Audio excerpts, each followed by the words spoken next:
MMA လောကမှာပရိသတ်တွေအမျော်လင့်ဆုံးဒါပေမဲ့ဘယ်တော့မှဖြစ်မလာခဲ့တဲ့အိမ်မက်ပွဲစဉ်တွေအများကြီးရှိပါတယ်။အဲ့ဒီအထဲမှာလူတွေအခုချိန်ထိစိတ်ဝင်စားနေစေပြောမဆုံးပေါင်တောတုံးတောင်ဖြစ်နေစေအကြောင်းအရာတစ်ခုကတော့ရှုံးပွဲမရှိစံချိန်တင်ထားတဲ့ The Eagle လို့ခေါ်တဲ့ Khabib Nurmagomedov နဲ့ Stockton မြို့မှာအရိုင်းဆိုင် Gangster Style Nate Diaz တို့ရဲ့ဇာတ်လမ်းပါပဲ။ခင်ဗျားတို့သိပါလား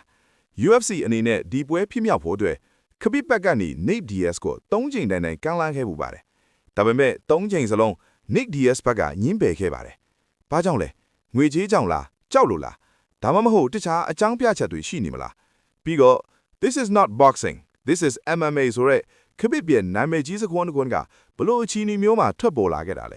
ဲဒီနေ့မှာတော့ဒီအကြောင်းအရာတွေရဲ့နောက်ွယ်ကစိတ်ဝင်စားစရာအဖြစ်ပြက်မှန်သမျှကိုကျွန်တော်ကအသေးစိတ်ပြောပြပေးသွားမှာဖြစ်ပါတယ်ပထမဆုံးအနေနဲ့ဒီကစားသမား2ယောက်ရဲ့မတူညီတဲ့ဇယိုက်တဘာဝကိုအရင်ဆုံးသုံးသပ်ကြည့်အောင်ဗျာဒါမှသူတို့2ယောက်ကြားကပြိပက္ခကိုပိုပြီးနားလည်နိုင်မှာပါတစ်ဖက်မှာ Khabib Nurmagomedov ရှိပါတယ်သူကရုရှားနိုင်ငံဒါဂစ္စတန်ဒေသကနေဆင်းသက်လာသူပါငယ်ကလေးကဝမ်ဝမ်နဲ့နပန်းလုံးပြီးကြီးပြင်းလာသူစီကန်းကြီးတယ်ဘာသာတရားကိုင်းဆိုင်တယ်လေ့ကျင့်ငန်းကိုအသေးလဲလုပ်တယ်ပြီးတော့ပြိုင်ဘတ်ကိုစကားနိုင်လို့ပြောတာတဲ့လောင်ရင်နဲ့ညောက်မှအလုံးနဲ့သက်သေပြတတ်တဲ့သူပါသူရဲ့စတိုင်ကစံဘိုနပန်းပညာကိုအခြေခံပြီးပြိုင်ဘတ်ကိုမြေပြင်ပေါ်ဆွဲလဲချုပ်ထိန်ပြီးအသက်ရှူမဝအောင်လုပ်တဲ့ပုံစံမျိုးပါနောက်တစ်ဖက်မှာကျတော့ Nate Diaz ပါအမေရိကန်နိုင်ငံ Stockton မြို့ကလန်ဒီရဲစတိုင်ဆေးလီတောက်တယ်ပါဇက်ကျန်းတယ်ဘသူ့ကိုမှဂယူးမဆိုင်ဘူးပွဲချိန်အတွင်းမှာပြိုင်ဘတ်ကိုလက်ညှိုထိုးပြီးစင်ခေါ်ရဲတဲ့သူပါ Nate Diaz ကတော့ Jiu-Jitsu ခါပန်နဲ့ရထားသူဖြစ်တယ်လို့လက်ဝှေ့စွမ်းရည်လည်းညင်မားသူပါသူရဲ့ခံယူချက်က kill or be killed ဆိုတဲ့တီမင်းတမန်စိတ်တဲ့မျိုးပါဒီလိုလုံးဝဆန့်ကျင်ဘက်ဖြစ်နေတဲ့ဝင်ရိုးစွန်းနှုတ်ခုထိတ်တိုက်တွေ့မယ်ဆိုရင်ဘာဖြစ်မလဲဆိုတာပရိသတ်တွေအမြဲတမ်းစိတ်ကူးရင်ကြပါတယ်တကယ်တမ်းပြောရရင်သူတို့နှစ်ယောက်ရဲ့ပြဿနာကလောင်ဝင်းထဲမှာစတာမဟုတ်ပါဘူးလောင်ဝင်းပြင်ပမှာစတင်ခဲ့တာပါ2015ခုနှစ်လောက်ကိုပြန်သွားကြည့်အောင်ဗျာအဲ့ဒီတုန်းက World Series of Fighting ဆိုတဲ့ပြိုင်ပွဲတစ်ခုမှာသူတို့နှစ်ဖက်ထိတ်တိုက်တွေ့ခဲ့ကြဘူးပါတယ်အဲ့ဒီချိန်တုန်းက Khabib ကချန်ပီယံမဖြစ်သေးပါဘူးဒါပေမဲ့သူ့ရဲ့နိုင်ပွဲဆက်နေတဲ့စံချိန်ကြောင့်နာမည်ကြီးစာပြုတ်နေပါပြီ Nate Diaz ကတော့အကိုဖြစ်သူ Nick Diaz နဲ့အတူပွဲကြည့်ဖို့ရောက်နေတာပါပွဲကြည့်စဉ်ပေါ်မှာ Khabib တို့အဖွဲ့နဲ့ Diaz ညီကိုတို့အဖွဲ့စကားများတာကနေရန်ပွဲကြီးဖြစ်သွားခဲ့ပါတယ်ပရိသတ်တွေကြားမှာထိုးကြအကြည့်ကြနဲ့တော်တော်လေးကိုရုပ်ပြက်ဆင်းပြက်နိုင်ခဲ့တဲ့ပွဲပါအဲ့ဒီတုန်းက Nate Diaz က Khabib ကိုပါးရိုက်ဖွယ်စ조사ခဲ့တယ်လို့တောင်သတင်းတွေထွက်ခဲ့ပါသေးတယ်လုံခြုံရေးတွေရဲတွေဝင်ဆွဲရတဲ့အထိအခြေအနေဆိုးရခဲ့ပါတယ်ဒီအဖြစ်အပျက်ကသူတို့နှစ်ယောက်ကြားကမကြဲပွဲကိုစတင်မီးမွေးလိုက်တာပါတယ်ပရိသတ်တွေကလည်းဟာဒီကောင်တွေလောင်ရင်ထဲမှာတွေ့ရင်တော့တတ်ကြတော့မှာပဲဆိုပြီးမျောလင့်ခဲ့ကြပါတယ်ဒီလိုနဲ့ UFC ကဒီပွဲကိုဖြစ်မြောက်အောင်စ조사ပါတော့တယ်Khabib ကိုယ်တိုင်ကလည်းသူ့ကိုစော်ကားခဲ့တဲ့ Nate Diaz ကိုလက်တုံဖျန်းခြင်းနေပါတယ်ဒါကြောင့် UFC က Nate Diaz ကိုပထမဆုံးအကြိမ်ကမ်းလှမ်းခဲ့ပါတယ်ဒါပေမဲ့ Nate Diaz ဘက်ကညှင်းပယ်ခဲ့ပါတယ်အဲ့ဒီတုန်းက Nate Diaz ရဲ့အကြောင်းပြချက်ကရှင်းပါတယ်Khabib ဆိုတာဘေးကောင်းလဲငါမသိဘူးဆိုတဲ့ပုံစံမျိုးပါအဲ့ဒီအချိန်မှာ Nate Diaz ကနာမည်ကြီးပြီးသားဖြစ်ပေမဲ့Khabib ကတော့ American ပရိသတ်တွေကြားမှာအခုလောက်ကြီးရေဖန်မစားသေးပါဘူး Nate Diaz အနေနဲ့သူလောက်နာမည်မကြီးသေးတဲ့ပြီးတော့စီးပွားရေးအရာတွက်ချွေမကောက်တဲ့ပွဲမျိုးကိုမထိုးရင်ခဲ့တာပါဒါကပထမဆုံးအချိန်ပါအချိန်တွေကုန်ဆုံးသွားတဲ့နောက်2016ခုနှစ်လောက်မှာ Nate Diaz က Conor McGregor ကိုမြက်လဲမောက်အောင်အနိုင်ယူလိုက်တဲ့နောက်ကမ္ဘာကျော် Superstar တွေရောက်ဖက်လာပါတယ်အဲ့ဒီအချိန်မှာ Khabib ကလည်းတဖြည်းဖြည်းနဲ့အဆင့်တွေတက်လာပြီးချန်ပီယံခါပတ်ကိုစိန်ခေါ်နိုင်မဲ့အနေအထားရောက်လာပါတယ် UFC ဥက္ကဋ္ဌ Dana White ကဒီခွဲကိုဒုတိယကြိမ်ထပ်ပြီးစီစဉ်ပါတယ် Khabib ဘက်ကထိုးမယ်လို့ပြောပေမဲ့ Nate Diaz ဘက်ကထပ်ပြီးညင်းပါတယ်ဒီတစ်ခါညင်းရတဲ့အကြောင်းရင်းကတော့ပုံစံတစ်မျိုးပြောင်းသွားပါပြီ Nate Diaz ကဘာပြောလဲဆိုတော့ Khabib ရဲ့ကစားကွက်ကပြင်းစရာကောင်းတယ်တဲ့ဗျ Nate Diaz ကကိုယ်တိုင် Jiu-Jitsu ကစားသမားဖြစ်ပေမဲ့သူကမတ်တက်ရပြီးလက်သီးချင်းရှင်ထိုးရတာကိုပိုးကြိုက်ပါတယ်သူက Khabib ကိုပြိုင်ဘက်ကိုဖတ်ထားပြီးပုတ်တက်လုပ်နေတဲ့ကောင်ဆိုပြီးအမြဲတမ်းလောင်ပြောင်လေးရှိပါတယ်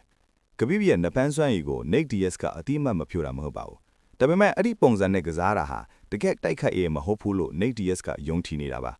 သူ့အမြင်မှာတကယ်တိုက်ခိုက်ရေးဆိုတာမျက်နှာတွေကွဲပြဲပြီးသွေးတန်ရဲတဲ့ဖြစ်အောင်ထိုးကြတာမျိုးကိုမှအစစ်အမှန်လူယူဆတာကိုတတိယအကြိမ်ကလာမှုကတော့ Khabib ချန်ပီယံဖြစ်တဲ့အချိန်မှာပါဒီအချိန်မှာ Khabib ဟာကမ္ဘာအကောင်းဆုံးကစားသမားစင်မှာထိပ်ဆုံးရောက်နေပါပြီပတ်စံလည်းအရန်ချမ်းသာနေပါပြီဒါပေမဲ့ Khabib က Nate Diaz ကိုမေ့မထားပါဘူးသူကငါ Nate Diaz နဲ့ထိုးချင်တယ်လို့လူသိချင်းကြားပြောလာပါလေဘာကြောင့်လဲဆိုတော့သူ့စိတ်ထဲမှာဟိုးလင်က WSOF ပွဲမှာဖြစ်ခဲ့တဲ့ရန်ပွဲကိုအဆုံးသတ်ခြင်းလို့ပါ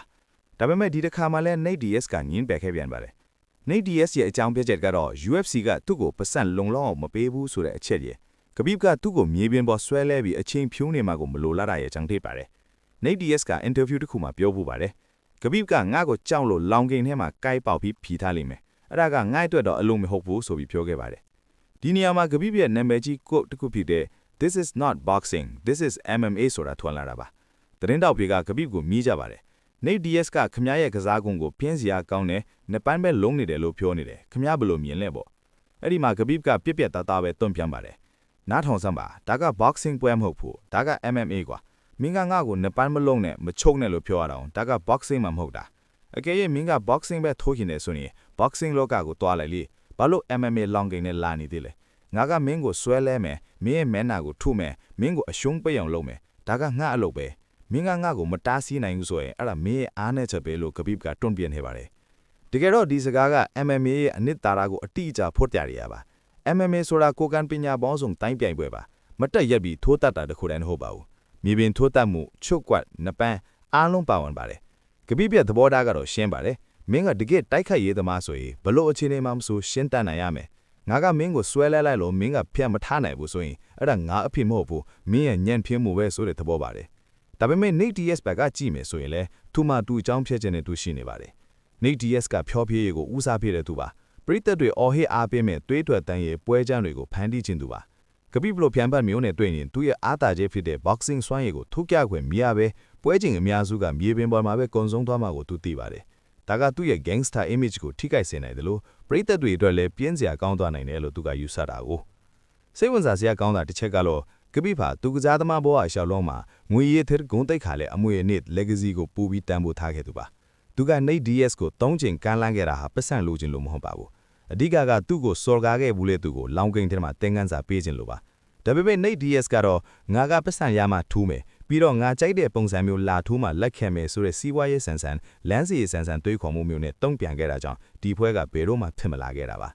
တကယ်လို့ဒါဒီပွဲဖြစ်ခဲ့မယ်ဆိုရင်ဘာဖြစ်သွားမလဲလဲကျွန်တော်တို့သုံးသပ်ကြည့်အောင်ပရိသတ်များစုကတော့ကပိနိုင်မယ်လို့ထင်ကြေးပေးကြမှာပါတေးချပါတယ်ဘာလို့လဲဆိုတော့ကပိပြနှပန်းဆွမ်းရည်က Nate Diaz ရဲ့ခန်းစီကိုကြောဖြတ်နိုင်မှာတေးချသလောက်ပါပဲNate Diaz ကဂျူဂျစ်စုကောင်းလဲဆိုပေမဲ့ကပိဘလို့အပေါ်ကနေဖိအားဖဲပြီးထောင်းတောင်းတတ်တဲ့စံပိုကစားသမားမျိုးနဲ့ရင်းတာအကောင်းတွေကနေချုပ်ကွက်ယူဖို့ဆိုတာအရန်ခက်ခဲပါတယ်ဒါပေမဲ့ Nate Diaz မှာလည်းအားသာချက်ရှိပါတယ်သူ့ရဲ့ကာဒီယိုပါ Nate Diaz ကနားကြည်လုံးလုံးမနောပဲထိုးနေပါတယ်ကပိကအစပိုင်းမှာအားကုန်ဆုံးပြီးနောက်ပိုင်းခြေတွေမှာအနှဲငယ်အားလျော်တတ်ပါတယ်အဲ့ဒီအချက်ကို Nate Diaz ကအခွင့်ကောင်းယူနိုင်မလားဆိုတာကတော့စိတ်ဝင်စားစရာပါပဲဒါပေမဲ့ awareness ရာကတော့ဒီမေကွန်းတွေရဲ့အဖြေကိုကျွန်တော်တို့ဘယ်တော့မှမြင်တွေ့ရတော့မှာမဟုတ်ပါဘူးကပိကလည်းကစားသမားဘွားကအနားယူသွားပါပြီ Nate Diaz ကလည်း UFC ကနေထွက်ခွာသွားပါပြီသူတို့နှစ်ယောက်ရဲ့ဇက်လန်ကတော့မဖြစ်မြောက်ခဲ့တဲ့အကောင်းဆုံးပွဲစဉ်အဖြစ်သမိုင်းမှာကျန်ရစ်ခဲ့ပါပြီဒီအဖြစ်ကနေကျွန်တော်တို့ဘာသင်ယူနိုင်မလဲ MMA လောကမှာအကောင်းဆုံးဆိုတဲ့အတိတ်ပဲဖွင့်ဆိုချက်ကလူတစ်ယောက်နဲ့တစ်ယောက်မတူညီကြပါဘူးခဘိဘအတွက်အကောင်းဆုံးဆိုတာကထိန်းချုပ်မှုနဲ့လွှမ်းမိုးမှုဖြစ်ပြီး Nate Diaz အတွက်အကောင်းဆုံးဆိုတာကစစ်ပွဲနဲ့ချော်ပြေမှုဖြစ်နေပါတယ်ဒီအတွေးခေါ်နှစ်ခုထိတ်တိုက်တွေ့တဲ့အခါမှာThis is not boxing. This is MMA ဆိုတဲ့စကားကအကောင်းဆုံးတပ်တဲ့ပြချက်တစ်ခုထစ်လာခဲ့တာပါမိတ်ဆွေတို့ရောဘယ်လိုထင်လဲတကယ်လို့များခဘိဘနဲ့ Nate Diaz တာထိုးဖစ်ခဲ့ရင်ဘယ်သူနိုင်မယ်လို့ထင်ပါတယ်လဲခဘိကပဲသူ့ရဲ့စံပိုပညာနဲ့ဖြီးသွားမလား Nate Diaz ကပဲသူ့ရဲ့ boxing နဲ့ခံနိုင်ရည်ကိုသုံးပြီးအံ့အားသင့်ဖွယ်နိုင်သွားမလားမိတ်ဆွေတို့ရဲ့အမြင်တွေကို comment မှာဝင်ရောက်ဆွေးနွေးပေးသွားကြပါဦးဒီနေ့တင်ဆက်ပေးတဲ့အကြောင်းအရာကိုသဘောကျတယ်ဆိုရင် like လုပ်ပေးပြီးသူငယ်ချင်းတွေကိုပါပြန်လည်မျှဝေပေးဖို့မမေ့ပါဘူးခင်ဗျာနောက်ထပ်လည်းအခုလိုစိတ်ဝင်စားရာကောင်းတဲ့ MMA လောကရဲ့နောက်ကွယ်ကဆက်လန်းပြီးကိုဆက်လက်တင်ဆက်ပေးသွားအောင်ပါဖြစ်လို့ channel ကို subscribe မလုပ်ရသေးရင်အခုပဲနှိပ်ထားလိုက်ကြပါအောင်အဆုံးထိနားဆင်ပေးတဲ့အတွက်အားလုံးကိုကျေးဇူးအထူးတင်ရှိပါတယ်နောက်ဗီဒီယိုမှာပြန်တွေ့ကြပါမယ်ခင်ဗျာ